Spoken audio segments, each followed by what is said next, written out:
الحمد لله الأول الباقي مقدر الآجال والأرزاق، حي عليم قادر موجود، دلت على وجوده الحوادث سبحانه فهو الحكيم الوارث. ثم الصلاة والسلام سرمدا على النبي المصطفى كنز الهدى وآله وصحبه الأسرار، معادن التقوى مع الأبرار. أيها المشاهدات والمشاهدون على برنامجكم ويستفتونك في قناتكم بيرتشيفي التي تتمنى لكم كل السعادة والفوز والتفقه في الدين. اليوم إن شاء الله تكون كلمة للشعب الجزائري نذكره بحادثة عظيمة، لأن للجزائريين أيام في هذه الدنيا سجلها التاريخ بما يتوج به الأبطال، أيام لا تنسى، لأنها شرف عظيم للكل الجزائريين.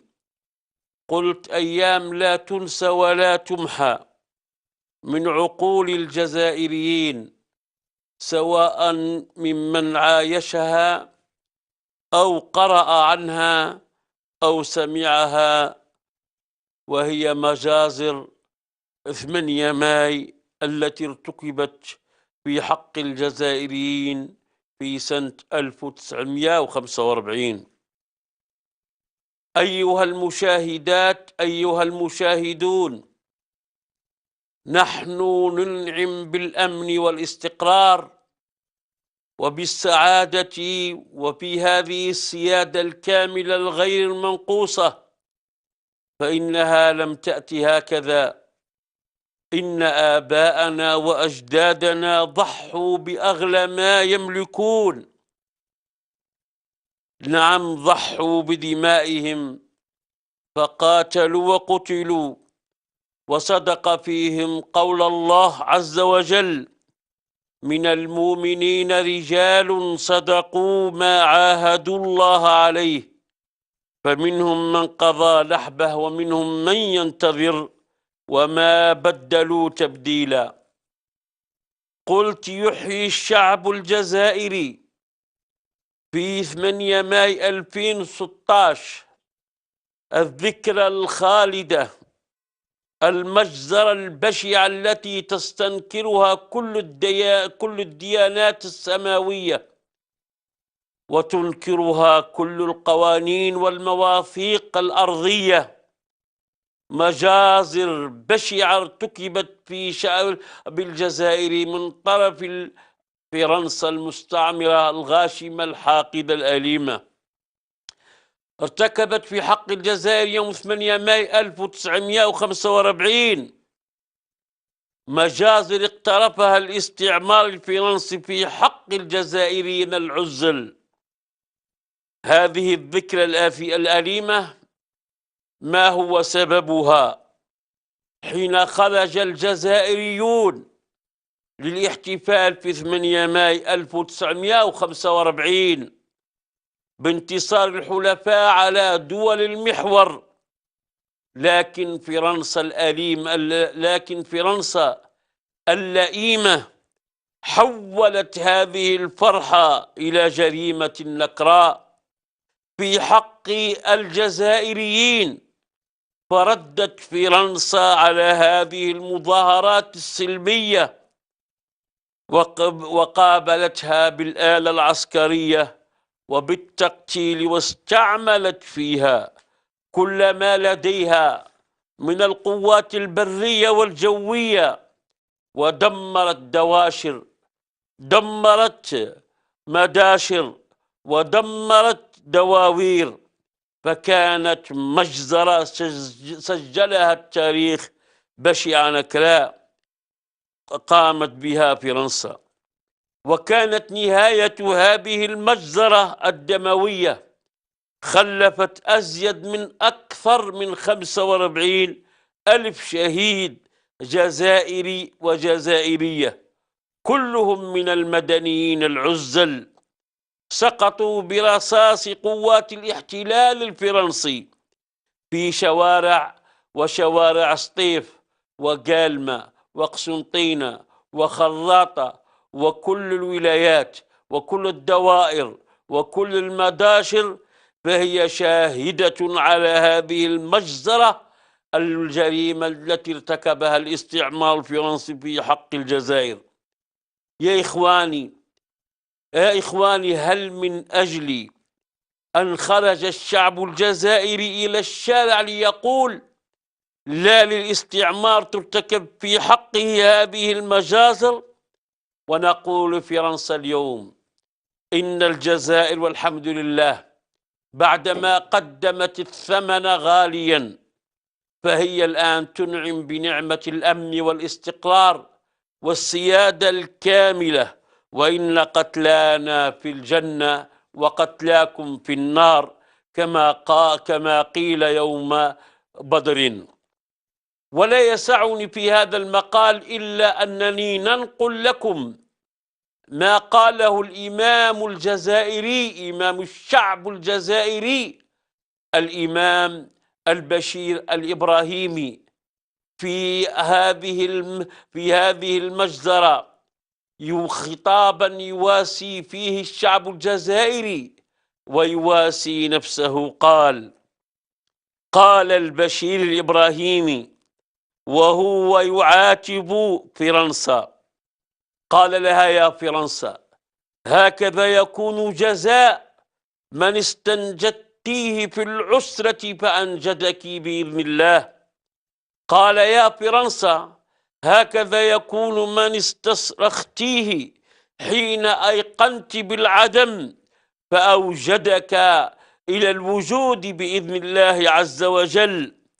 قال البشير الإبراهيمي في هذه المحنة وفي هذه المجزرة الأليمة التي ارتكبتها فرنسا، قال: يا فرنسا، بعد أن شاركك أبناء الجزائر في النصر لا في الغنيمة، يرجع بعد هذا بعدما شاركك في إخراجك من أن تحتل بلدك، فيجد الجزائري بعد رجوعه الأب مقتول والأم مجنونة من الفزع والدار مهدمة أو محروقة والأرض منتهك.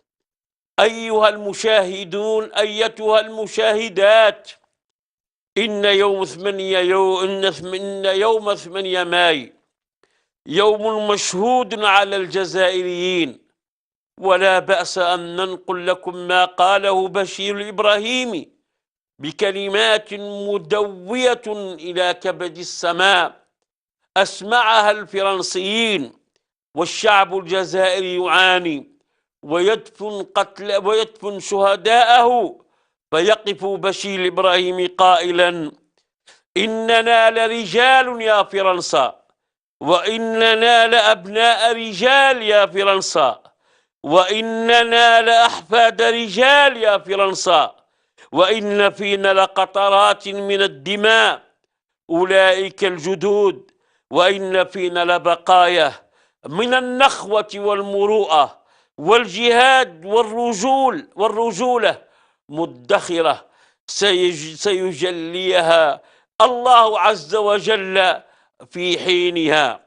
وقال كلمته المشهورة يوم 8 مايو يوم المجزرة: إن الشعب الجزائري سيقوم بثورة عظيمة ليست كالثورات، ثورة إسلامية يكسر فيها شوكة فرنسا والحلف الأطلسي، وسيتحقق إن شاء الله السيادة الكاملة والاستقلال الكامل. وإنني في الأخير أوجه هذا الكلام في هذه المناسبة الطيبة قائلا: يا شباب الجزائر، كونوا على يقظة، كونوا على استعداد لتحملوا الجزائر وتحموها وتحموا حدودها لأن اليوم الجزائر مستهدفة، ويريد أعداءها أن يلحقها بركب الدول العربية الإسلامية، ويريد منا سفك دمائنا. فكونوا على يقظة، وكونوا على أتم الاستعداد يا شباب الجزائر الأقحاح. ينبغي عليكم ألا تنسوا ما فعلته أيضا فينا فرنسا، وإن مسؤوليتكم اليوم هو بناء هذا البلد والحفاظ عليه أمنا واستقرارا، لتكونوا خير خلف لخير سلف. وإنني أوجه بهذه المناسبة للمسؤولين الجزائريين: أنتم أعلم منا بما يحدق بالجزائر من مخاطر، فلا بد أن توفروا للأمة الجزائرية كل ما يجمع شملها ويوحد صفها ويوحد كلمتها، وتدفع في نفوس الأمة الجزائرية حب الجزائر والدفاع عنها، واتركوا المصالح الدنيوية والمصالح الشخصية.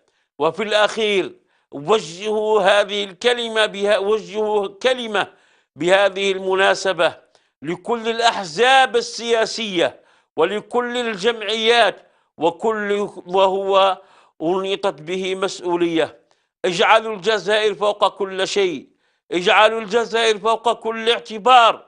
وأنتم أدرى وأعلم بأن هنالك مخاطر خطيرة جدا عظيمة محدقة بالجزائر، مخاطر اجتماعية وسياسية واقتصادية صنعها لنا أعداء الجزائر لنقوم بالقتل فيما بيننا، كما هو واقع في ليبيا وسوريا واليمن. فلا بد أن نجعل الجزائر فوق كل اعتبار، وأن نتنازل عن المصالح الحزبية والجمعيات، وعن المصالح الشخصية للجزائر الحبيبة، التي هي اليوم تأوي كل الأفارقة وإخواننا، وتأوي كل التونسيين والليبيين والسوريين. فهي دارنا ودار الأمة الإسلامية. هذه كلمة أوجهها بمناسبة 8 ماي وما عاناه الشعب، وما تجرع مرارة تلك الجريمة النكراء التي ارتكبت من طرف الاستعمار الفرنسي. سائل المولى عز وجل للطاقم التقني الذي يعمل معي كل الخير وكل البركة، والقائمين على هذه القناة، أن يسدد الله خطاهم، وأن يغفر ذنبهم، وأن يصلح الله عز وجل أحوالهم. والسلام عليكم ورحمة الله وبركاته.